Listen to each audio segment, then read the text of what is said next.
किसी का धन हड़प लेना, किसी का पैसा खा जाना, छल पूर्वक किसी से पैसे धन हड़प लेना से क्या होता है। हमारे शास्त्र पुराण कहते हैं, एक समय की बात है, एक गांव में दो मित्र रहा करते थे। दोनों में बहुत ही गहरी मित्रता थी। एक दिन दोनों ने आपस में विचार किया कि इस गांव में ज़्यादा धन कमाने का कोई साधन नहीं, क्यों ना हम किसी अन्य क्षेत्र पर जाकर व्यापार करें। इस तरह का दोनों मन में विचार करने के पश्चात अन्य क्षेत्र में गए। वहाँ पर उन दोनों ने बहुत सारा धन कमाया। धन कमाने के पश्चात वे दोनों जब उस क्षेत्र से वापस आ रहे थे, दूसरे मित्र के ने पहले मित्र से कहा, अपने पास बहुत सारा धन है, जंगल में प्रस्थान करना अच्छा नहीं होगा, क्यों ना हम यहीं पर थोड़ा विश्राम करें, सुबह होने के बाद फिर हम अपने गांव की ओर प्रस्थान कर जाएंगे। दूसरे मित्र ने सहमति दी। वहीं पर टेंट लगाया और दोनों वहां विश्राम करने लगे। पहले मित्र की नीयत बिगड़ी और मन खराब हो गया धन देखकर। इतना सारा धन देखकर उसने धन को हड़प लिया और अपने दोस्त को भोजन में जहर मिलाकर दे दिया और वहीं पर उसकी मृत्यु हो गई। पहले मित्र ने सारे धन को एकत्रित किया और अपने दूसरे मित्र को वहीं पर अंतिम संस्कार करके वहां से अपने गांव की ओर प्रस्थान कर गया।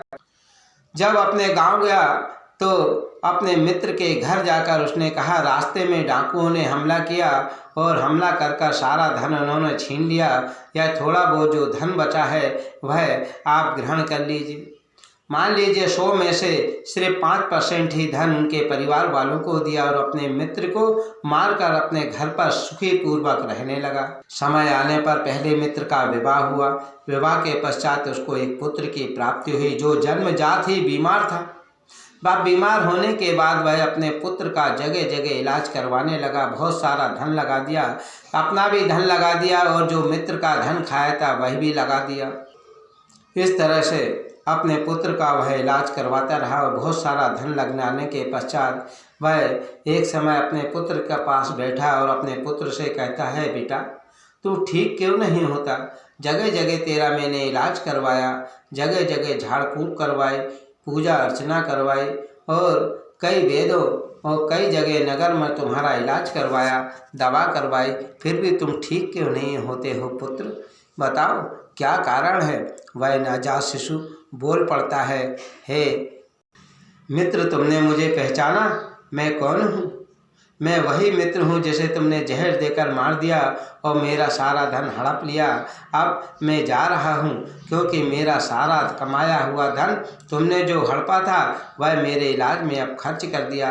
अब मेरा वह पूरा धन प्राप्त हो चुका है, अब मैं जा रहा हूँ। इसीलिए कहते हैं कभी किसी का धन नहीं हड़पना चाहिए, किसी का बुरा नहीं करना चाहिए। वह किसी न किसी रूप में तुम्हारे सामने अवश्य आता ही है, इसलिए कभी किसी का बुरा नहीं करना चाहिए।